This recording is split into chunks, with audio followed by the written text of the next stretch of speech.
কখনো পুরুষ কখনো প্রকৃতি কখনো শূন্যকার হে, কখনো পুরুষ কখনো প্রকৃতি কখনো শূন্যকার হে।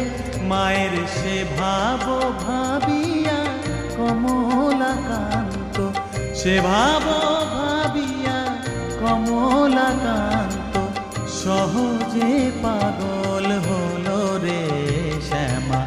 মা কি আমার কালো, কালো রূপে দিগম্বরী,